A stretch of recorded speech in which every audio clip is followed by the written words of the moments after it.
Welcome all. My name's Aaron. And I'm Patrick. We are SPRACE. Yep. We are on record 4, side 4 of the White Album. 4 more to go. We're going to talk about our experience with kind of trying to recreate Savoy Truffle. The things that I have read on the internet, which, let's face it, we can trust everything on the internet. All of it. But the things that I have encountered on the internet kind of have this similar kind of storyline, and it goes like this. Eric Clapton was a big sweetsy kind of connoisseur, couldn't get enough candies and things.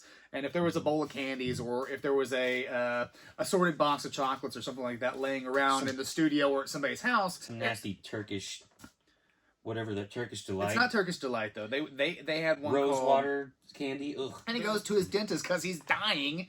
And basically the dentist says, "You got to change your habits, Eric." It's like, I mean, dude, you're British. That's one strike.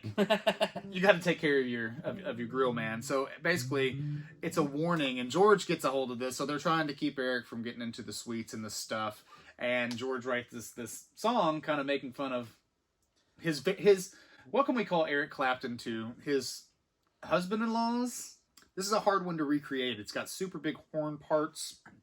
It's got tons of guitar work going on, and it's just weird organ sounds. Just a massive cacophony of sound. You know, the story, as I understand it, was he said, "I want to have a horn section," or they ended up bringing in the horn section. And George is up in the booth, as he is not a horn player. He's up in the audio booth where they're mixing and doing all the stuff, and he's listening to it, and he's like, "It's good." He's like, "It's really good." He's like, "Now make it ugly." Yeah. Dirty distortion. It's like, it sounds like if an electric guitar and a horn got together and made a baby. This is what those horns were sound wise. They were almost.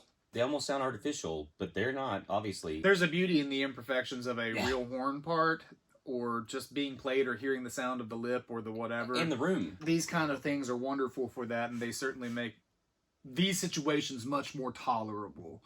But it's still not a horn. But it's still kind of hard. In the spirit of having a track that sounds appropriate. I don't want it to sound hokey. I don't want it to sound like a junior high school kid, like put it together in their basement at their parents' house. Although those kids are probably just as talented as we are. So anyway, I wanted it to sound a certain way. So I went online, and my friend from Japan, you might remember him, Mr. Karaoke, was able to help out by laying down just an isolated drum part. And it was huge to have something to work with. Yeah, so this was one that I knew you were looking forward to, even though it's honestly kind of a scary track. Mortified. But it's one you definitely said, when I feel like it, I'm going to beat this. I'm going to get a good, cool version of this. And that would be a piece of advice that I give to anybody who's doing a project at home like this. It's like, listen, know what your abilities are. Know kind of what you can do with the odds and ends that you have. Play to your strengths. Yeah, play to your strengths. For a lot of this record, we tried to be as, canon as possible with, like, the Beatle recordings. Now, guys, when I say that, there's got to be some limitations. We might be 65-70% across the entire album. Yeah. The rest of it is creative license. I'm sitting in an unfinished basement in LaGrange, Kentucky. This is not Abbey Road Studio A or B. This whole thing started off as, cool, we've got some equipment, let's make a version of this song, let's make a version of this song, and then it's like, why don't we just do the whole album? And then your friend convinces you that that's a good idea, and you end up actually making it through it, so... Well, it's really exciting to see the finish line, or the proverbial light at the end of the tunnel with this one. I hope that you guys enjoy listening to it. Coming up next, once again, that's Aaron. That's Patrick. We are SPRACE. We haven't done it that way.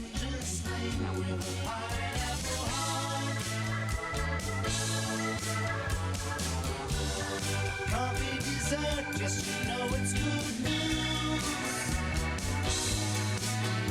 But you'll have to